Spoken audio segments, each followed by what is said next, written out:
Hi, my name is Kat. I'm one of the community managers here on Dawn of War 3. We recently invited some fans to get to the studio and get first hands-on experience with the Gamescom build, so we're going to sit with them and get their impressions on the game.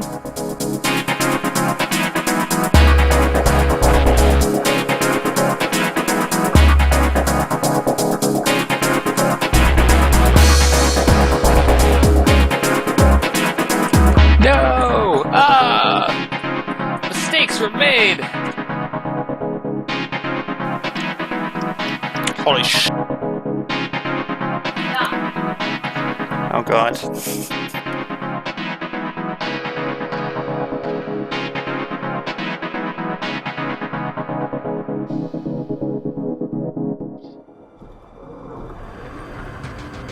Sire, to the west is a Colossus webway gate, deploying Eldar in great numbers.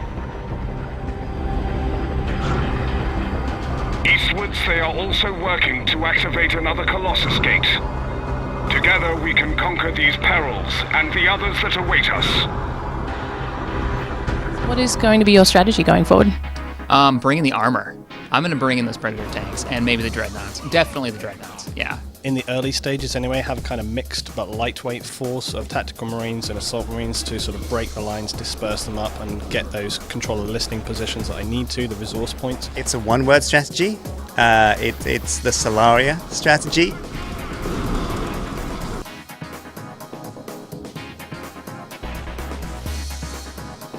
Artillery, come on! Come on, come on, come on, come on, come on!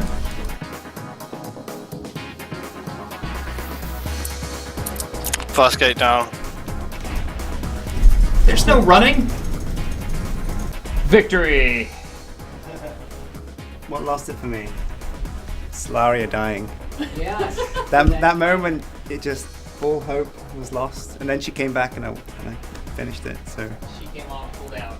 Yeah, Right at exactly. the end, I was like, I'm not gonna win this. There's no way I'm gonna win this. Solaria's off cooldown. I'm gonna win this! Awesome. Final victory. Thank you. I had to rebuild my army like 3 times.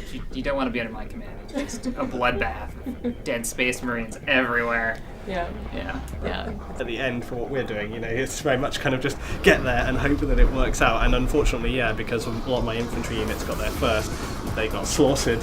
I focused on, yeah, the lance cannon and heavy bolters, but yeah, it all came down to Solaria, and then when she died, I was like, oh. And it really did hold me back. Like, she's slow, but she packs such a punch, you need her for the end.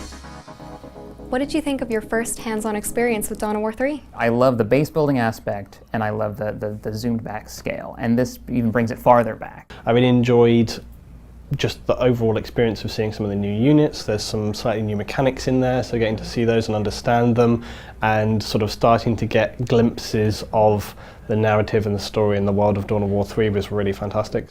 I loved it to bits. I was kind of curious where it was going to land in between 1 and 2. I mean, I'd seen things and I'd read about things, but to get hands-on time, I'm really glad with the direction it's gone in. It's a really, really fun experience. So this was a different mission than what we showed at E3. How would you say this fared in comparison? It's very difficult watching somebody else play. It's so easy to pick apart what they've done. You think, oh, no, you should have done that. You should have done this. Why didn't you do that? Oh, I could have done this so much better. But actually, getting hands-on time, it's amazing how tactical you have to be to get the most out of your army, and how well you can fare if you are, and how poorly you can fare if you don't. Well, this one was the Eldar was switched to bloodthirsty mode. Yeah, I mean they are ruthless, and I mean, we just got out of playing it, and I got wiped. My force got wiped twice in the last one, just wrecked. And I knew what I had done wrong. I mean, I think that's the best part when you're playing a good strategy game, is that you say, oh, okay, that went terribly. But I know what I could do to change it. I know what I've learned from that scenario, that I can come at it. So, I could bring in the heavy bolters and take out the infantry, or I can use that artillery, the whirlwind, and have like the cluster munitions come out and wipe out a big group of infantry, which I wish I would have used a little bit more. So you actually played this mission a couple different times. How did your strategy evolve from maybe like the first time you played it up until the last? In the early stage, build light mixed units to sort of try and just deal with things generally, capture resource points. I went very quickly to go for all the resource points I could to build up the army for the end stage.